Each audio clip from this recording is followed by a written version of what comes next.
welcome to another Discover Jamaica podcast. GB, how are you doing today?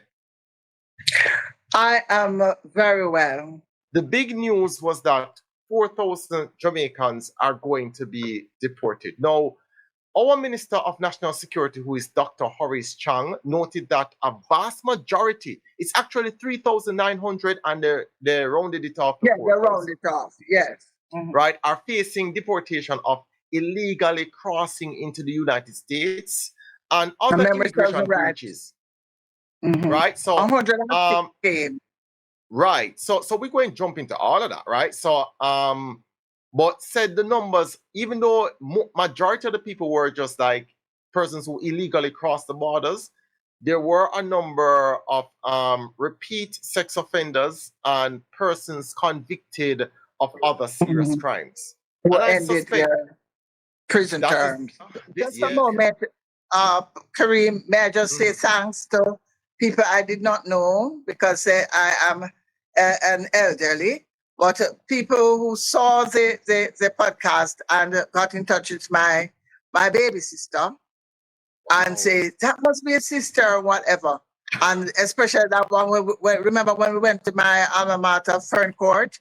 Yes. And recently I saw one reminding us of the stores, Mrs. Bullock, Eva Bullock in Claremont, and we looked at Higgintown. Yes. Thank you. That's awesome. Appreciate it. And also remember too, that GB has her book, right? Her Power, Her Glory, right? It's a lovely Her book. Power and Her Glory, a poetic I keep reflection. on forgetting the and. Good? So, right, it's a collection of beautiful Jamaican poems that are very relatable. It's also on sale on Amazon. And please feel free to reach out to us anytime at kareemsquest at gmail.com, in terms of just topics, or even if you have ideas that you want to plug in terms of teaching us stuff, we want to learn. We are like that. All right, so GB, we are going straight into this thing, right? No delays. He also addressed the fact, GB, that of some of the persons who are deported, right, there are repeat sex offenders and persons convicted of other serious crimes. So that was a big thing, and that's something that most people are kind of iffy about, that part more than anything else. So we're going to start breaking down so that people can understand deportation and why it's happening, and especially it from the United States. These are the three legal grounds that we're going to look at that many people can be deported. All right, so it's going to be the criminal conviction, the immigration violation, and other reasons. And GB is going to break down some personal stories that she has heard in terms of how people get caught up into these entanglements. Sometimes the let's say the female, because it happens on the other side too, the female uses the marry, knowing that it was just a marriage of convenience, and they are paid. Please remember that the Jamaican pays the woman for this marriage of convenience. However, for some reason, for many reasons, some of the women do not honor the contract, the agreement. They want more money. And they want to hold on to the men and expect them to go find jobs and work and support them in grand style. And it is believed that Jamaican men treat women well in terms of material comforts and so on. So they don't really want to let go. And it is used as, maybe not in Jamaica, but certainly abroad. And I can't speak for not in Jamaica because I've been blessed. But seriously, the thing is that these women hold it as a weapon. You know? True. You can't talk to me. I'm going where I'm going. You're not a wife when it suits you, but you want to be supported like a wife. Yes. And they use it to control the men. And I'm certain a lot of our viewers can attest to some of these stories, and please share in the comment section. And also with the women, they run away. After a while, it's a kind of oppression, but it's something that you went into. because Good. you were desperate. So we have to understand that. And if you All right. walk out of there and she calls the people, the feds, and tells them you don't have Papers done. very far to So go. GB, Yes. we're jumping into the next one now. The next one is the immigration violation, and I kind of believe that this is the one that is most common, and most of these deportees would have been in breach of. This is the one where you overstay on your Visitor's visa. visa. You get a Right. visitor's So visa, and stay you're more than allowed 6 to stay in months. the country for X time. And the time up, and you had no plans to go back. And when you're Right. caught, you got to go. You have no Right. excuse. GB, the next thing that makes ICE or make them deport a lot of Jamaicans now is the immigration violation. And I think this is the one that is most common with us Jamaicans, right? Yes, it is. And the ICE people, we say, work along with the sheriffs and the federal department. They can hold you for 48 hours, put you in the detention, but you are entitled to immigration hearing. That's when you go to court and they Okay. discuss what you were held for. So some of these immigration violation is visa overstay. You're remaining in the United States beyond your authorized time. Mhm. You have unlawful entry, which that is, I guess, like the border, crossing the border type Crossing thing. borders, yes. Entering Mhm. illegally. Mhm. You have this other one them called immigration fraud, which can be like marriage fraud in a GB, Yes, yes.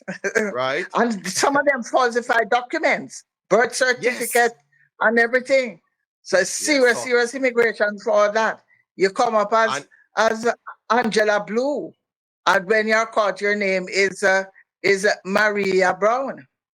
and the You other know? reasons now that they say that they can deport people is that you can be a national threat to security, which is can be espionage, sabotage, Yeah. or terrorism. You can make false claims of United States citizenship, right? And you can, I guess, some have some look at other rules. I guess you're just breaking certain things, right? Because they Yes. do mention the same 1996 Act. But the next thing that many people also want to know about GB is, how ICE apprehends a lot of people, because there's this agreement that's called the 287G agreements, right? Yes. And in those 287G agreements, it is said that you can, some state and local law enforcement agencies with ICE, they can deputize their officers to enforce federal immigration law, including screening individuals. And GB, I hate this whole screening individual thing.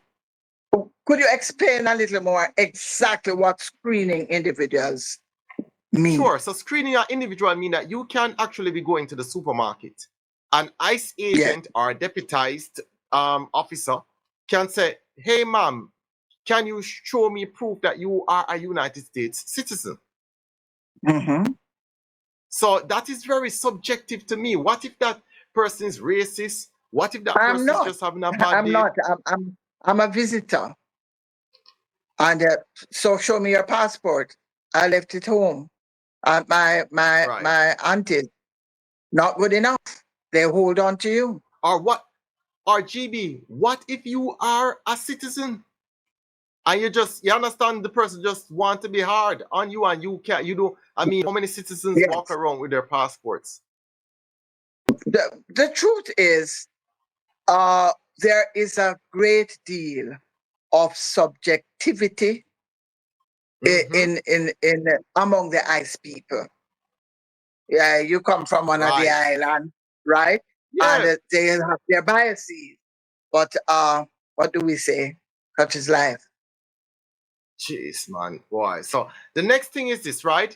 ICE can also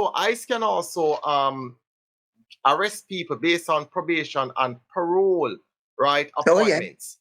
So ICE agents sometimes coordinate with probation and parole officers to apprehend individuals at their scheduled appointment, They come and get them. They might go into their parole officer, because I guess when you're arrested, you have to report to your parole officer. I was supposed to go in at this time, and I am going, and on your way to the parole officer's office, they hold on to you. Wow. On. All right. So the next And one is remember, this. those are where anchor bracelets. This is for the home surveillance and raid type of thing. And this is the one where ICE conducts investigations using databases. I don't even know what is a database, but some of these things, I mean, are so sketchy in terms of, all right, how do you create a database? But anyway, and field surveillance, GB, right? To gather information on individuals, including where they live and work. Agents may then go to homes or workplace to apprehend Yes. individuals. While judicial warrants are generally required for entry into private spaces like homes, ICE sometimes uses ruse. GB. Yes, like delivery, the pizza man. Before I go into that, this is the one that my understanding is, if they suspect that you're into money laundering or any kind of drug related thing, if it's a drug base or transfer within or export, that's when they will do that. They will come into your place. So they notice that because they stake out and you are watched and you don't even know. True. And so they know that, the kids are home, mom just came in. I bet you in 15, 20 minutes, she's gonna get pizza till she finish cooking. And so they just wait. And when the pizza man, because people are not answering the door when they see them out there. And they call it as well, so GB. They just, boom. They call it as well, GB, trap house. So you have some houses that the trap is like a drug house, right? Yeah. So as you rightfully say, they scout out things good, and they will then, have a targeted operation. And sometimes it might be just 2 people, but they end up arresting all 10 people. Everybody knows get arrested. Yeah, visitor. GB. The next one them having a GB is the work site raids, right? Where ICE may conduct operations at work sites, workplaces suspected to be employing undocumented workers. And that one's a tricky one for me because... And that one is both sides of the fence. It's the person's employing who they claim to be on, and many times they are undocumented workers. Yeah. So the employer gets into trouble, and the employee, because these people don't have any papers. Some of them not even, they're getting paid cash. Yeah. Underpaid, but cash. Yeah. And the truth of the matter is, I mean, the economy is just the economy, right? There are a lot of physical and arduous labor-oriented work that only third world country people want to do, especially men. Will do. Please. Right? So underdeveloped people from underdeveloped countries. We kind of throw away the third thing. We don't like it anymore. You find that men are something there. Men are on construction sites. Good. Yes. And they are working arduously, right? Long jobs, especially in the winter time and things like that. Hours.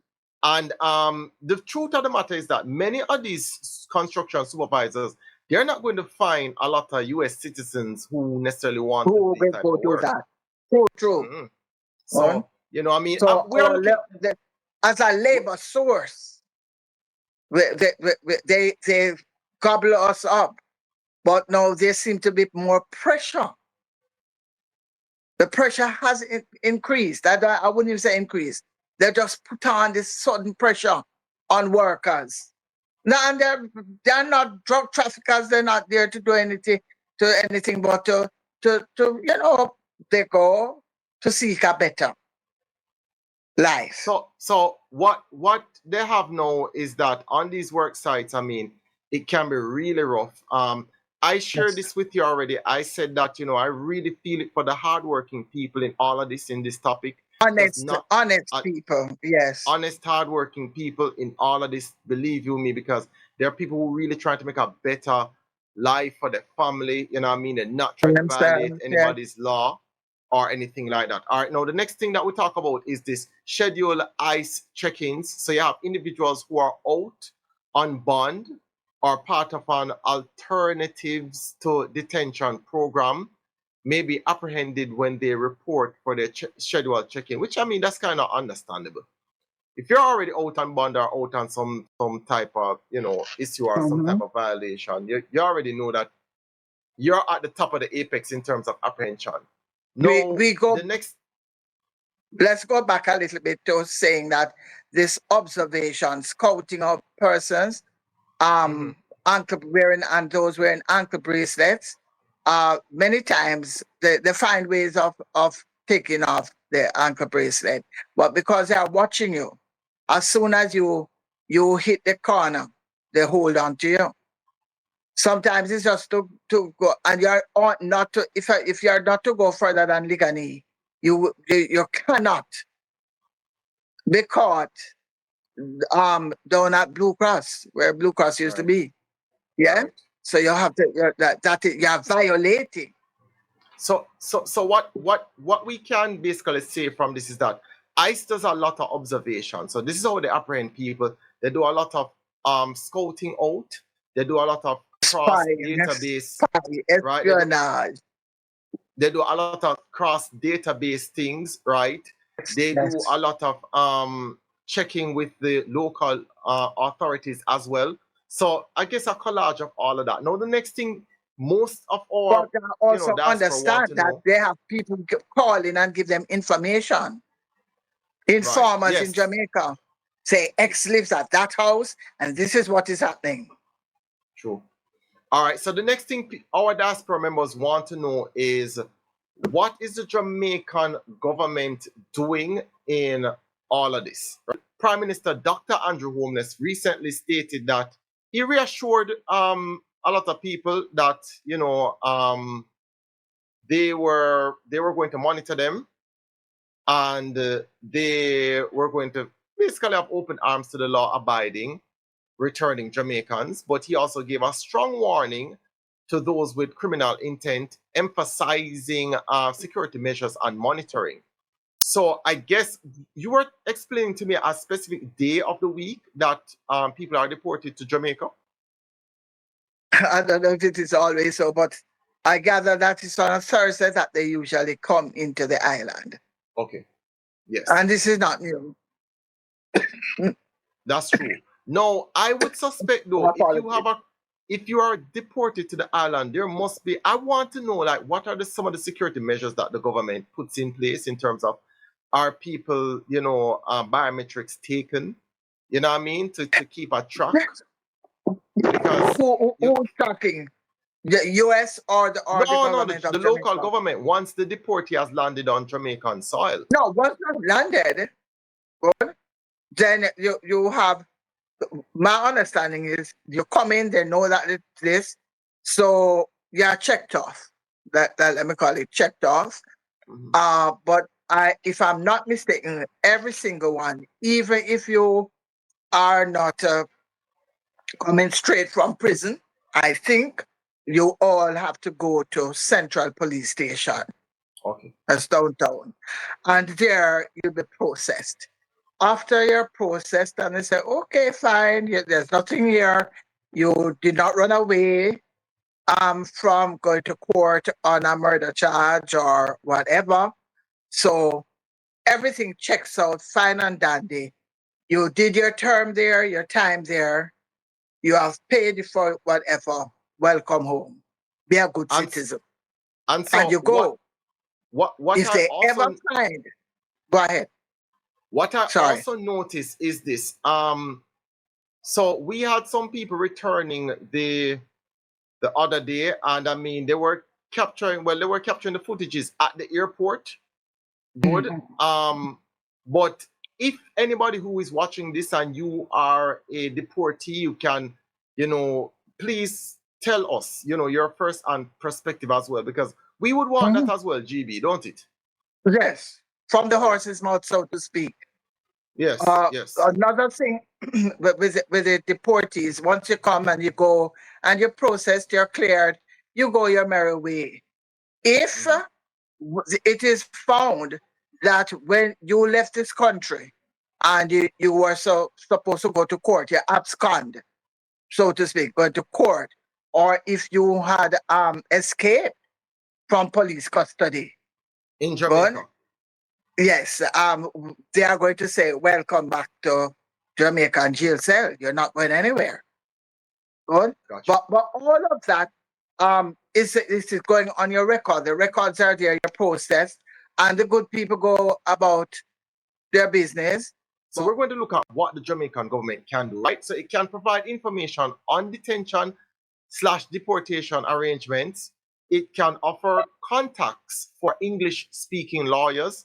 It can facilitate consular visits for detained Jamaicans abroad, and it can assist with maintaining contact with family and arranging funds. So you can actually, I guess you can give funds to your family through, our consular service. And all of this is on the Ministry of Foreign Affairs and Foreign Trade's website. And again, you can go to my website. I put on this screen, you notice that there is a QR code. You can scan it at any given point and read the full article so you can get your own information. All right. So what the Jamaican government cannot do, though, it cannot refuse entry to verified Jamaican citizens, Half-Tech people, right? It cannot intervene in foreign legal process or overturn deportation orders. No, not at all. Not at all. Not at all. And it can't pay for legal defense or provide legal advice. No. Right? No, GB, we're using taxpayers' money for that. Yeah. So GB, there's also a strain on the government, which is clear, right? I mean, you're getting more people and there is a strain in terms of resources. Based on research, I'm even going to show you a more whopping number. And this is not even up-to-date information, but this is just information that was done several years ago, GB. Ready for this one? Go ahead. So, NPR has highlighted that more than 45,000 Jamaicans were deported from abroad between 2000 and 2014. So within a 14-year period. Now, this consists 45,000? 45,000 GB.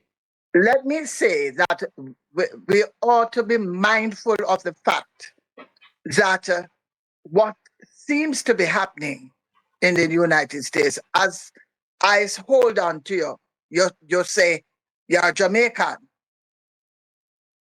Many persons who have never been to this island, they might form friendships and whatever with Jamaicans, or from afar off just admire Jamaicans.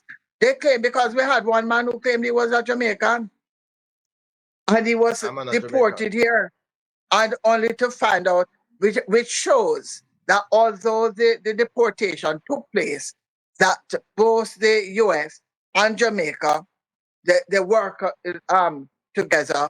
And after he was here for a little while, because he don't know anybody here, they realized that he is not Jamaican, so they sent him packing back.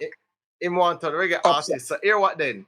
So this 45,000 figure though was a combination of deportees from the United States, United Kingdom, and Canada. All right? Canada. Which means, GB, roughly 267 Jamaicans returned monthly for that 14-year period. Yes. Well, you're the math person there. 267? Yeah, monthly. Right? But so, what does that say? That does it really make sense to be going in some little narrow canoe called boats to cross the border to go to this place, and in the long run, this is why you end up to?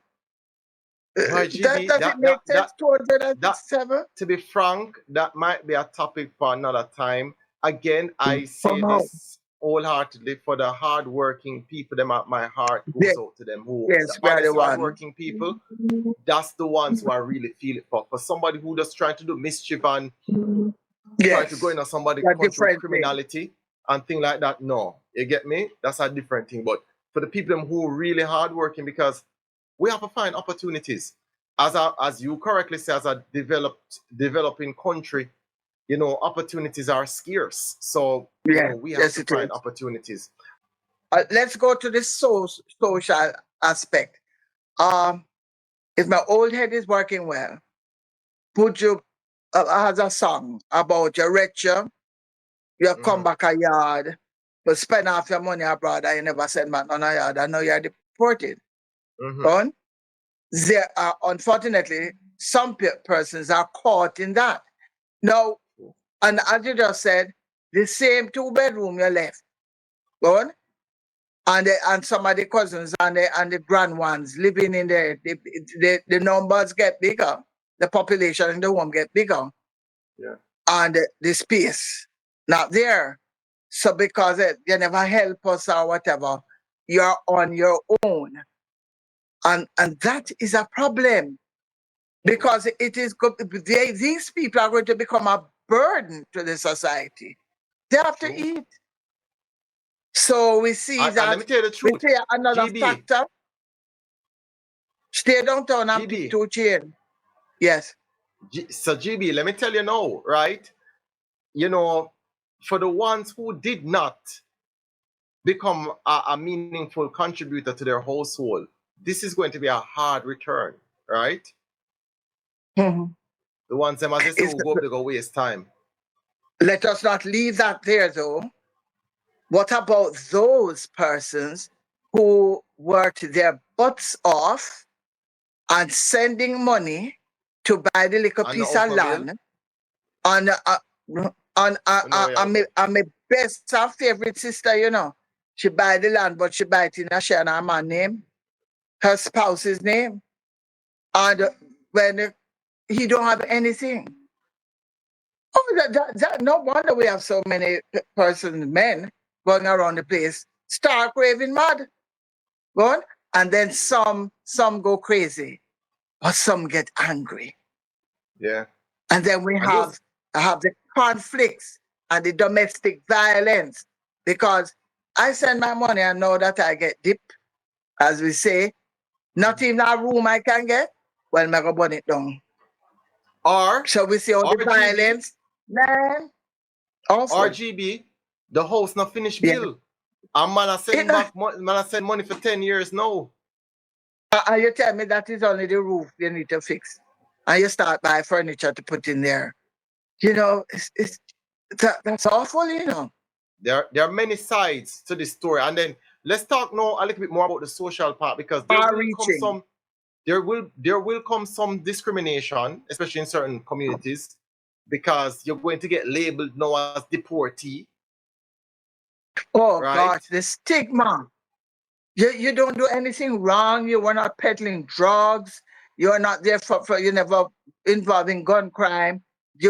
I'm not saying just and not the breaking the rule, but you overstayed your time and you get a nice little work and you are working hard and building yourself. These are the persons, as you say, who really feel it worse, because Yeah, man. suddenly, not many Jamaicans feel that I'm a deportee. They feel that you're a drug kingpin or you're a gunman or whatever. The labels, you know, really. RGB. And then some of them use it as an excuse to come now because they're frustrated. They don't know where to turn. I'm on a deportee, you know. Yeah. So you have to RGB. be scared. Also, what happens is that something gets missing in the community, and a man say, well, who take it? Now must deport it, because in all fairness, how a person is thinking is this. You go far and you learn advanced criminal methods. Right?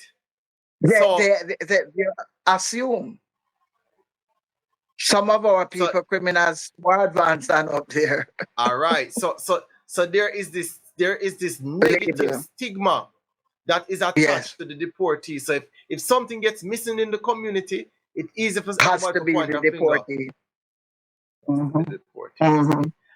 So there is a lot of strain nonetheless on families. Some justified, some unjustified. But again, I love the fact that we have so many viewers that are growing on this podcast, Discover Jamaica podcast. These are real issues. We look at cultural issues. We look at news-related issues. We look at socio-economic related issues, things that the Jamaica public can appreciate. You can go to my website, kareemsquest.com, where you can find just so much content on Jamaica. And especially when you go to the news platform of this website, you will see these articles because I want people to learn from it as we are learning as well, GB. But this deportee thing is going to be a challenging one. And I've read also, GB, where the government, because of this mass deportation, the government has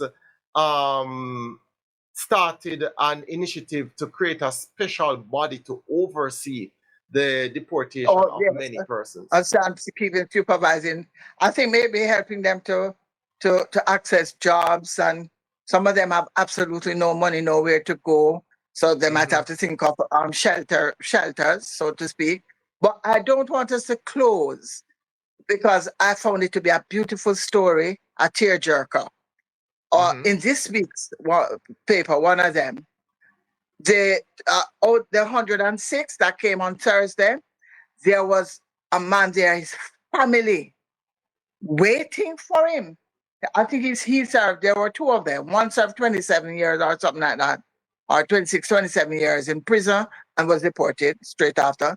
And the other was 20. So the longer serving one, there was the 26, 27 one, his entire family was there. And he had two daughters, but he had daughters there in T-shirt, "Welcome home, Dad."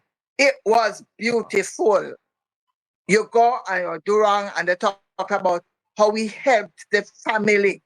And I think it's, yes, he offended, he did it, he did the crime, and he did the time, and he's home. Still my brother, still my daddy. That was beautiful.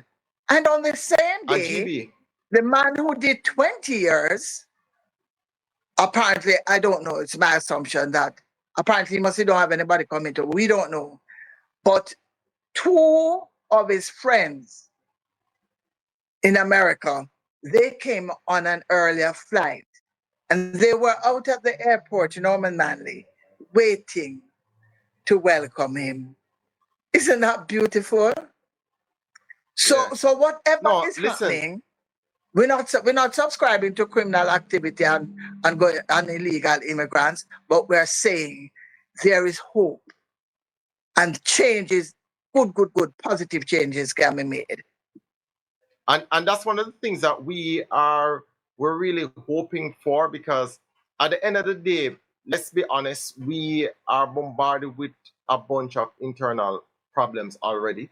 So people really look for people who can come and scared. They're very scared. Yes. Yeah, I understand, to kind of bring more solution than problems to the country. And again, I love the fact, and I must re-emphasize the fact that you placed emphasis with those stories on communal support, because at the end of the day, none of us are an island, and none of us are perfect. Wonderful. Right? Communal support. We need that. Do not ostracize. Let us try not to ostracize. We're not going to say you're going to hug him up and you have your three daughters them, and you don't know where him go for. You just know him go to prison, you're going to have him there. Sorry, we can't entertain you like that. Good? But I won't be seeing you pass and stick me dog after you. Yeah? Right. Or tell your children about keep running away. No. You don't want to really, that will cause anybody's mental state to deteriorate. Yeah. You know? So people see you coming, they think you're a thief, they think you're a rapist, you know? Needless to say that there are a lot of factors, and we have tried to shed light on as many of these factors, both the good and bad, as much as possible. Continue to stay tuned to this. We want to try and do this on a weekly basis. We want to give you good quality content on a weekly basis. Again, you can scan the QR code that's on the screen to read the full article. Yeah. GB, until next time, walk good. Bless up our people. If we make errors, then there's always a rubber on the pencil. We can't rub it out and start over again. We are Jamaicans. God bless.